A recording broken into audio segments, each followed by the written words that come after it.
Sweden میں قرآن مجید کی بے حرمتی کے واقعے کے خلاف جمعیت علماء اسلام تعلقہ روہڑی کے درجنوں کارکنان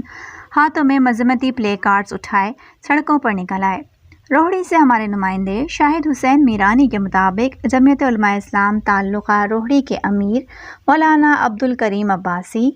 سیکریٹری جنرل قاری عبدالغفار سومرو کی قیادت میں JUI کے کارکنان نے کٹپر محلہ مدرسے سے روہڑی پریس کلب تک پیدل مارچ کیا اور سویڈن حکومت اور قرآن مجید کی بے حرمتی میں ملوث ملعون کے خلاف شدید نعرے بازی کرتے ہوئے روہڑی پریس کلب کے سامنے سکھر روہڑی مین شاہراہ پر احتجاجی مظاہرہ کیا۔ اس موقع پر مولانا عبدالکریم عباسی، قاری عبدالغفار سومرو، عبدالمجید اونڈھڑ، حاجی میرالدین کٹپر، زکریا برڑو، عطا اللہ عباسی اور دیگر نے مظاہرین سے خطاب کرتے ہوئے کہا کہ سویڈن میں قرآن مجید کی بے حرمتی ہر ایک مسلمان کو تکلیف پہنچانے کا عمل ہے،